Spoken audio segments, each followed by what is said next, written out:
महाराज जी, मुझे step by step बताएं कि जिससे मेरा मन शांत हो जाए। मतलब कैसे चलूं, शुरू कहां से करूं और कहां तक इसका।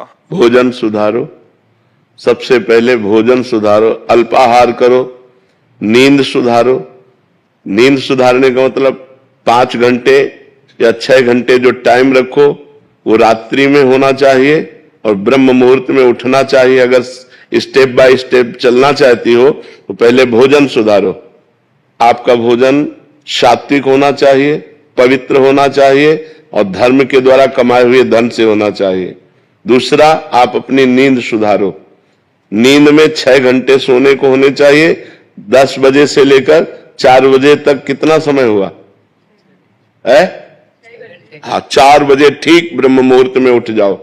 अगर आपको ठीक चलना है, भजन करना है, तो ये 7, 8 बजे तक जो 9 बजे तक सोते हैं, ये स्टेप बाय स्टेप भजन कर पाएंगे। उनका जीवन ही व्यर्थ है। सूर्य भगवान उदय हुए और जो सैया में सो रहा है उसकी आयु, श्री, कीर्ति, बुद्धि सब नष्ट हो जाती है। जिसका भोजन ठीक और जिसका शयन ठीक और जबान सुधारो।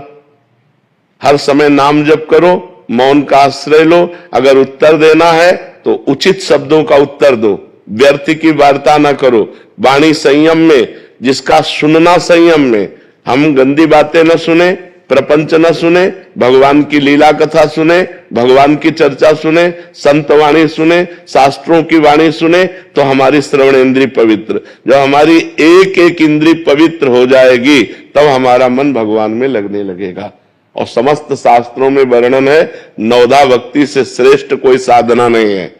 जो श्रवणम, कीर्तनम, स्मरणम, विष्णुपाद सेवनम, अर्चनम, वंदनम, दास्य, सख्य, आत्मसमर्पणम, इससे बढ़कर के कोई श्रेष्ठ भक्ति नहीं है।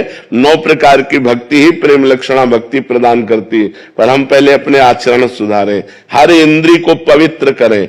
अब जो व्यभिचार करते हैं, गंदी आदतें, गंदे आचरणों में, और वो सोचे कि हम भक्ति तो भक्ति का नाटक कर ले, भक्ति नहीं हो सकती। भक्ति होती है पवित्र इंद्रियों के द्वारा। अब जो गंदी बातें देखेंगे मोबाइल में, गंदे आचरण करेंगे, गंदा भोजन पाएंगे, होटलों का भोजन पाएंगे, मनमानी जागे, मनमानी सोए, मनमानी आचरण करें, और अध्यात्म नहीं हो सकता। वो मनमानी आचरण उनको नरक दुर्गति की तरफ ले जाएगा, भगवान की प्राप्ति की तरफ नहीं ले जाएगा। तो इसलिए पहले सुनना ठीक करो, देखना ठीक करो, बोलना ठीक करो, सोना ठीक करो, भोजन ठीक करो, और फिर 9 प्रकार की भगवान की भक्ति को अपने हृदय में धारण करो।